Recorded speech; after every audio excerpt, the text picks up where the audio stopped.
Do I need to pay income taxes after I'm dead? That's the question. And the answer is yes, you have to pay income taxes after you're dead. So I'm going to make a distinction between income from labor, things you've done, personal service with your hands, your mind, and that is an income tax that does stop when you pass away. However, during life, you accumulate assets, houses, cars, pension plans, bank accounts, stock accounts, a variety of assets, rental properties that generate income. And these assets that you acquire during life, I am going to collectively call by the word stuff, because it's a simpler word to say. So first off, let's say you have asset or income coming from your stuff, and you decide to take a trip around the world in a boat, and you're not going to work during that whole time you're going around the world. Your stuff is generating income, and by gosh, yes, you're going to pay income tax on the income from your stuff. And after you die, your stuff continues to generate income, and that is taxable income. You're not around, your stuff is still around, it is still generating income, and you still have to pay income tax on it. So I want to use another definition here called estate. And the estate, my definition is when someone dies, their stuff goes into an estate. And I'm not talking about a trust at the moment. So these are just things you own in your own name. You die, those assets go into your estate. Your Social Security number can no longer be used. Now, let's first look at what happens when you die with a will or without a will, called intestate. And the assumption in this example is you do not have a trust. So your stuff is generating income. You die, you have a will or no will, and your stuff continues to generate income. It's still taxable. If you have a will, then you're going to have to go through the legal procedure known as a probate to change the title on the assets so your beneficiaries can ultimately get them. But the rule is that when you have income generated from your stuff over $600 in any year, you will have to report taxable income on a tax return. It's called an IRS Form 1041 fiduciary income tax return. And in California, it's called a FTB Form 541, and have to pay tax on that. Just remember, reporting any income over $600 for a decedent. Now I'm going to cover a revocable changeable trust. You've done estate planning, you have a revocable and changeable trust.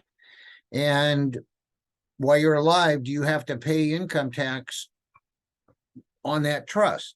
And the answer is no. The income generated from your stuff, when you have a revocable, not a changeable trust, is all taxed on your personal income tax return and not on any separate tax return. So it goes that way. You ignore the trust during your life for a separate income tax reporting.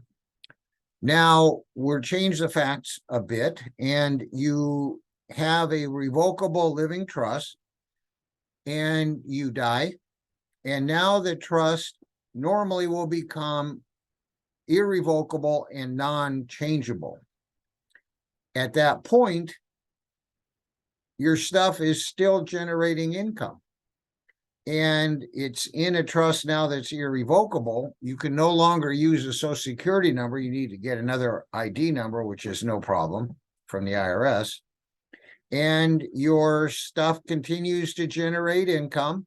And when that income in your irrevocable, non-changeable trust exceeds $600 for a year, then yes, you will be paying tax on the income generated from your stuff. Okay, and after you die, you have assets in your estate or in your trust. The income tax is still due on income generated all the way up until the time when you distribute those assets to your beneficiaries.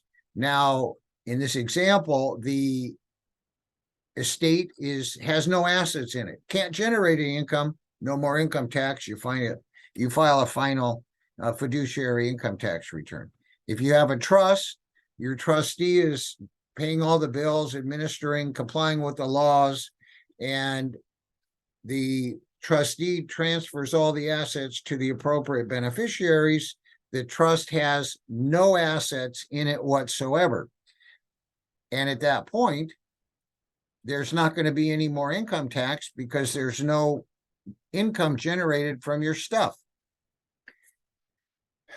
There are some problems with income tax and executors and estates, one of which is if your executor pays other bills before income taxes are due or paid.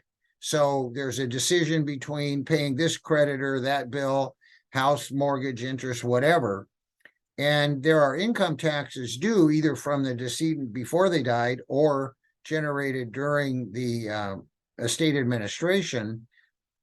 When an executor or administrator does not pay the income tax first, then that executor or administrator is personally liable for that income tax.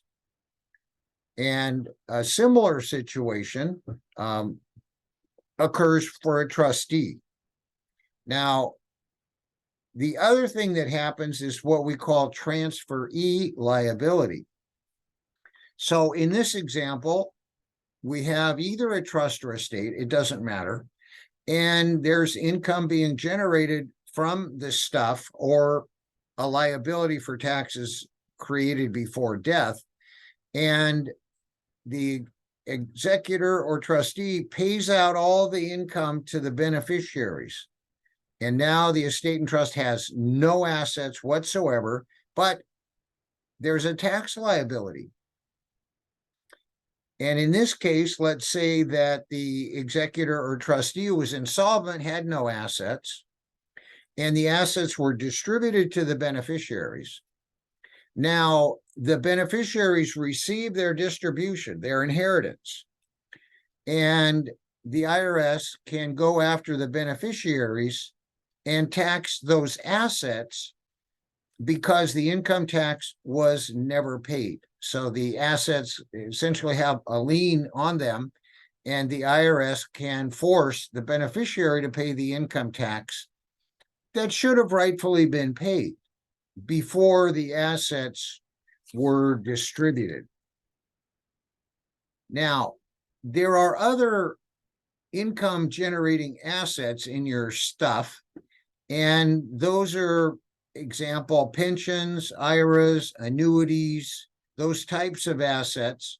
And the way that the tax code works is income generated within those accounts is not taxable during your life. It is taxable when you take the money out. Now, if you die, it doesn't change that. These assets, these specified pensions, IRAs, or annuities stuff, still are generating income within that capsule, and it's not taxable before or after death. However, if income or if assets are distributed from those accounts, then the funds are taxable to the beneficiary, or if you're alive, to you personally. So those accounts act a bit differently, and those assets, pensions, IRAs, annuities, are not subject to probate, and you're working with a life insurance company or a pension company, and the income to the beneficiary is only taxed when that distribution is made.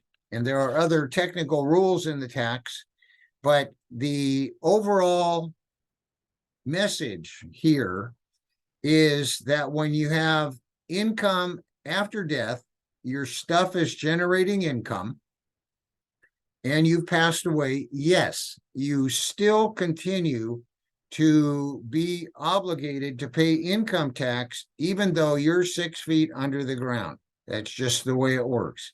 If you have any questions on this material, please contact our office. We'll be happy to talk with you on the phone. Thank you.